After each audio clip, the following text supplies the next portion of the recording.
Samantala, dako naman muna tayo sa palasyo ng Malacañang at kunin natin ang iba pang mahalagang balita. Kaugnay po doon at iba pang kaganapan. Naroon po ang aming kasamang si Elena Luna. Elena?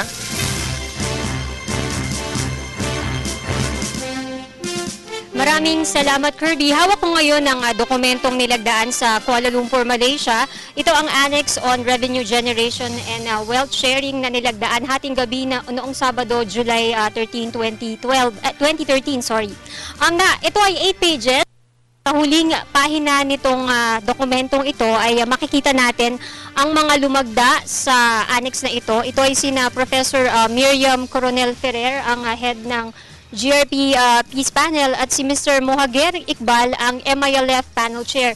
Nakalagda rin dito sa gitnang bahagi nitong dokumento ang Malaysian Facilitator dahil ang bansang Malaysia ang nagsisilbing venue para sa ating peace talk sa MILF. Kaugnay nito ay katatapos-tapos lamang ng press briefing dito sa palasyo ng Office of the Presidential Advisor on the Peace Process. Nagsalita si OPAP Secretary Teresita Deles, pati na rin si Professor Coronel Ferrer. Narito ang kanilang naging pahayag.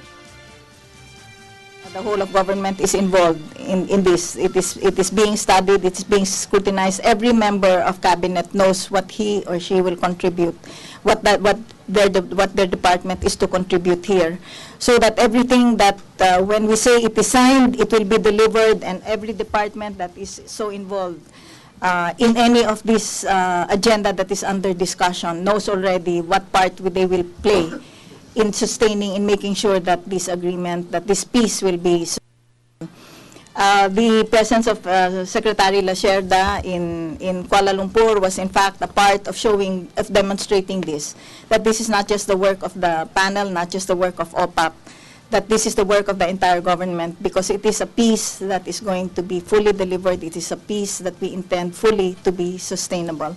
And don't be surprised if other secretaries come along in the next round of talks. This is part of our message. This has been a truly very difficult time in the negotiations, but we come away with the affirmation, with the real strong sense and proof that indeed things can get difficult, as we know they will. The next annexes will also be difficult, but as has been shown, and we have the proof now, that it can be difficult. We go to the table, we talk about it, we together look for solutions.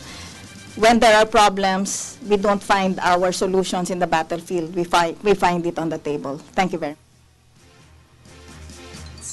Both of us have faith that this wealth-sharing arrangement we have created will benefit the Bangsamoro and the whole country as well.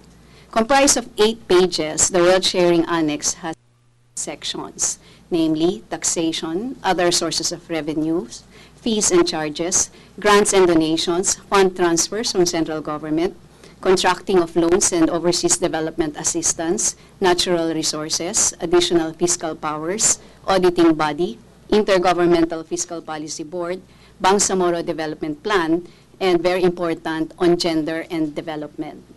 On the section of taxation under the taxing powers, the parties have agreed that 25% of the central government taxes, fees, and charges collected in the Bangsamoro, except for tariff and custom duties, will go to the central government, while 75% of it, including the shares of the local government units, will go to the Bangsamoro government. This is an improvement in the current system in the ARM, where sharing is at 70-30.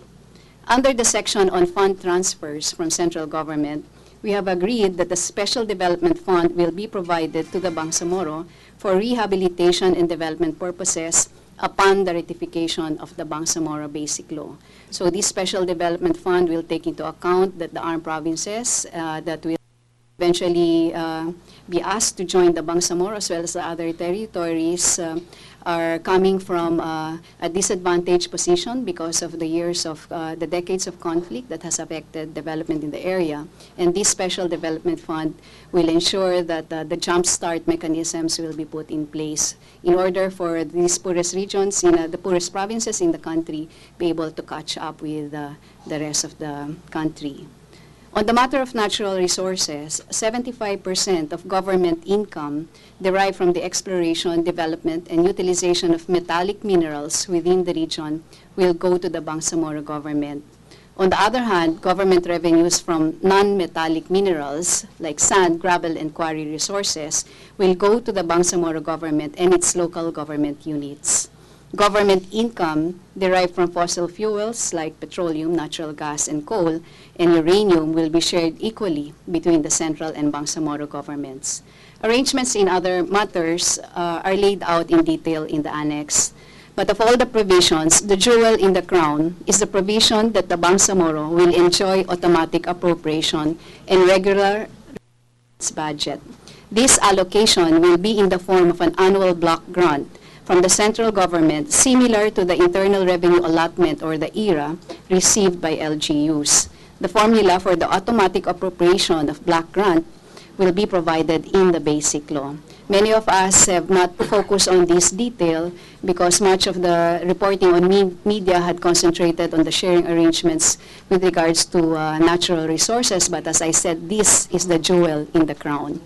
At the same time, the annex provides that revenues collected by the Bangsamoro from additional taxes and their sharing government income from natural resources shall be deducted from the annual block grants on the 4th year of the operation of the regular Bangsamoro government.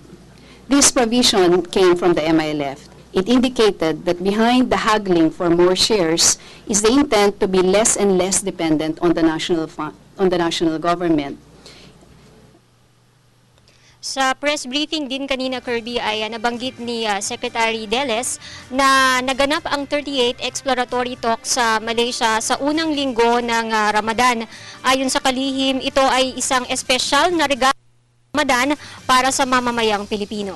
At yan ang ating balita mula dito sa Malacañang. Sa tulong ng RTVM, ako si Elena Luna para sa Telebisyon ng Bayan.